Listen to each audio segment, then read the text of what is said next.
Hey there everyone, thanks for joining me today. My name is Bobby. We are going to replant this bed, with some zinnias and some ProCut sunflowers. The ProCut sunflowers are about 50 to 60 days from seed to bloom, and the zinnias that I'm planting are 35 days from seed to bloom. So I started all of these from seed in my greenhouse. The stems are not as strong as I would like because in the greenhouse situation, the light is not real close to these. Although starting seeds in the greenhouse is a great thing to do, it's just not concentrated light down on the seedlings to help your seedlings make real strong stems. But these will be fine. They are hardened off. The summertime, you don't really need to spend a whole lot of time hardening off your seedlings, but they're hardened off good enough. In case you watched the other video, we had all of our cool flowers that I had grown with the winter sowing method. Now they're all done. The only thing that I've left is the feverfew, and I cut back that side over there, and I'm getting ready to cut back. I'll go ahead and cut back this side, and there's one lone snapdragon there that will leave. So I'm going to plant these ProCuts in the back, and I'm going to plant the zinnias in the front. And then I do have a small little cedar fence that's like a foot tall that I'm going to put all the way around and do a couple other things to help keep the bunnies and the slugs from eating these new seedlings. I do want to talk for just a moment about these seed trays that I really like, and I've been using these for several years. These are from the company Burpee, and I just get them at Walmart. And they have the little tray for watering or whatever. You can see that they are reusable. They do air prune your roots because they have some good holes in the bottom. So what I do when I'm starting a seed that needs darkness, I just use this as my cover. So I'll sow the seed in the little cells and then just use this until about 50% of them are germinated. And then what it's really made for is to catch the water. So it kind of works a double duty for me. This is the 16 cell tray, which I think I like better than the 8 cell, but I like them both. And this is the 8 cell. You can see there are a couple of my ProCuts are wanting to curve over it. They will straighten up. They usually always do. With the ProCuts, they're one and done. They usually aren't very, oh, hi, that was a zebra swallowtail. They usually don't branch out unless you happen to leave the side branches, but I always take the little side buds off so that I can get the main bloom that I want. And then I will just pull the whole thing out when I go to harvest these. So we will go ahead and cut this feverfew back. I will put on the screen which feverfew it is. I think it was Magic Green or something like that. I'll put it on the screen. Hopefully I'll remember to do that. But I think this would be my choice of feverfew from now on.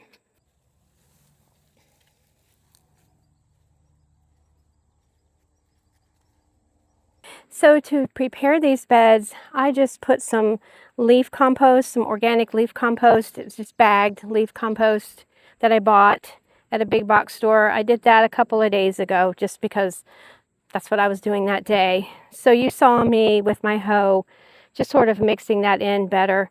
Once I get everything planted, I will sprinkle some slug and snail bait around just because the slugs will eat my seedlings. They will just eat them.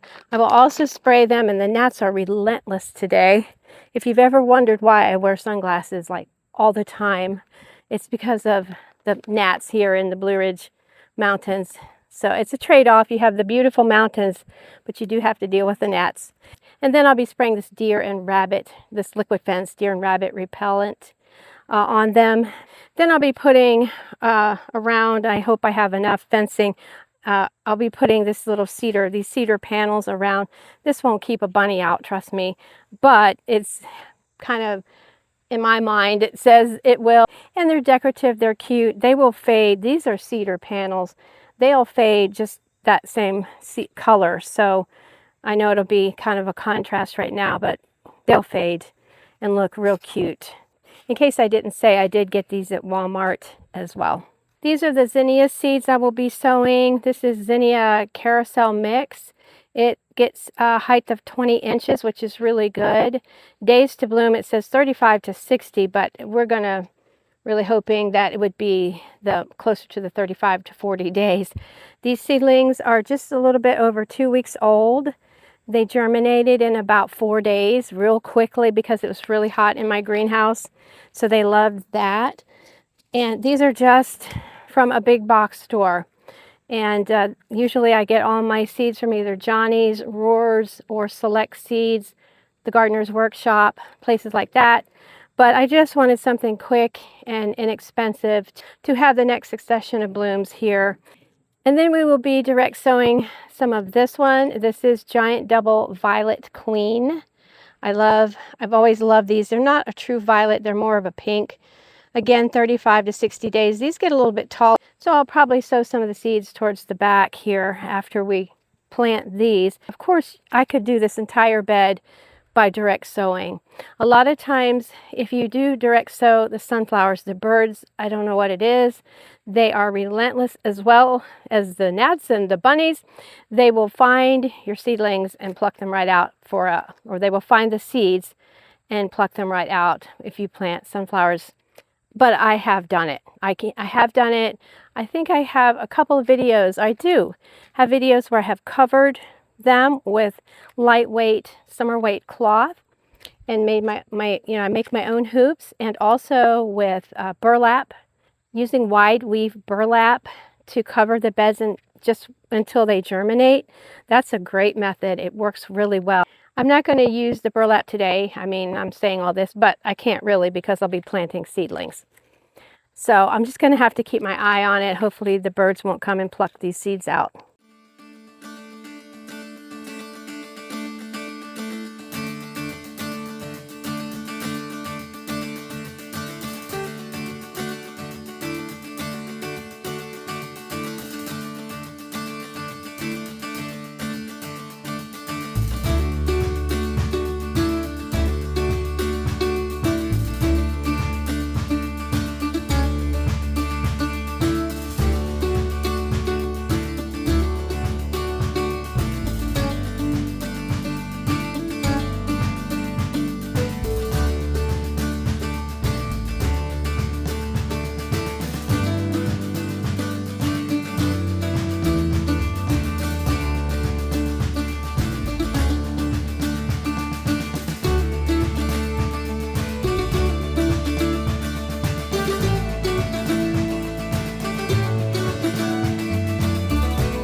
That was a bit of a fiasco.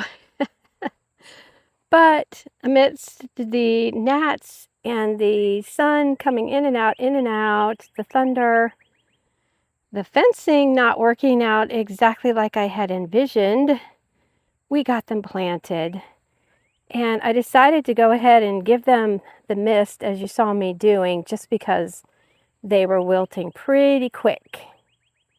So all of the granules you see there is the snail and slug and snail bait. And you can see how some of them are laying over. That's okay. It's been really overcast. It was overcast when I started doing this project. And then the sun decided to come out. Yeah, I should have waited probably till very early in the morning. And the sunflowers are really laying over. They will be fine. I planted them a little deeper. Could have even planted them more deeply, but they will be fine. So you saw where I had to kind of intersect the little fencing. I could cut it, I'm sure, with a little hacksaw or something like that, but I didn't really want to get into all of that. Overall, it's not bad. It's not too bad, especially if you like close one eye and you stand way back here. It looks really good. Meanwhile, I'll give you a mini garden tour. Mini, M-I-N-I, mini garden tour. Look at this eucalyptus. This is parvula gum, and the taller one is some sort of a gum eucalyptus. I really want to get in here and start harvesting now to dry, but oh gosh, isn't it so pretty? I love it. Let me stand back so you can get a good view. And if I swing you around really slowly this way, these, well, there's another container I don't think you've seen yet. These are all $1 plants. I replaced some things that I had in there that were just basically done. So those are Sun Coleus and Mini Vinca and Dichondra Silver Falls there. I think that turned out really well. These are the two planters that you saw in a recent video when I planted them. Now you can see how much they have filled out. They just look great. And these little sunflowers, these little dwarf sunflowers are all budding up, getting ready to bloom. So I am so pleased. Let me walk over this way to give you a better view. I'm so pleased with how these turned out. Really pleased. And if you walk around this way, you can see the nook in there, the little garden nook. So yeah. And as we just stand outside of the garden, I won't go in, but everything is looking very pretty. Even though it's almost mid-August, still everything is looking really pretty. Look at this California poppies that just self-seeded itself there. It closes up when the sun's not on it. But it's just so sweet. I love it. These are ballerina pink. My dear flower farmer friend gave me the seeds. And the lighter ones, I would have to look. I can't remember what seeds they are. I direct sowed all of these. I direct sowed this bed. So you can tell direct sowing works very well. And the Lizzies are holding in there even amidst all of this heat. They are really holding their own. A lot of, oh hi, we're just having a lot of butterflies. A lot of my annuals are doing really well. My dahlias are starting to really perk up. Oh man, look at this. The dance of the butterflies over here. That is annual phlox that should have played out by now. I grew that with the winter sowing method in the Ziploc bags. Should have played out by now, but it hasn't. I mean, it's not in superb bloom, but it's still so pretty. How pretty is that? And you know, you got to leave it for the butterflies, of course. The dahlias are, as I was saying, starting to really come into themselves now. Over there you can see our mini English cottage garden with the phlox, the luminary pink, lightning luminary pink, something like that. Phlox going strong, and the echinacea. Look at this straw flower here. Benary's giants, Zinnias carmine, Benary's giant. Look at all the butterflies back there on the swamp milkweed. You can see some more ProCut sunflowers there that I just had grown, started quite a while ago from seed, and stuck them here and there. As soon as they bloom, I will cut those down because I will use those blooms.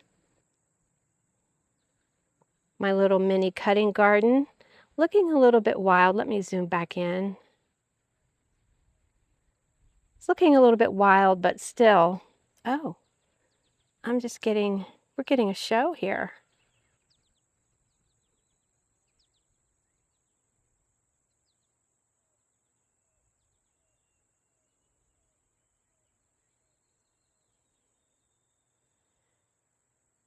Anyway, I'm so pleased with this garden this year. I'm usually pleased with it every year. There's more of the California poppies that self-seeded themselves there. And I hear a hummingbird. I don't know if we'll catch him or her on the camera or not. And hopefully I can give you a positive update. Once these start really taking off, maybe I can give you in increments as they grow. And then when they come to maturity, I can give you little snippets. So thanks for joining me today, friends. I really appreciate you being here. I appreciate your support so very, very much. And we'll see you in the next video.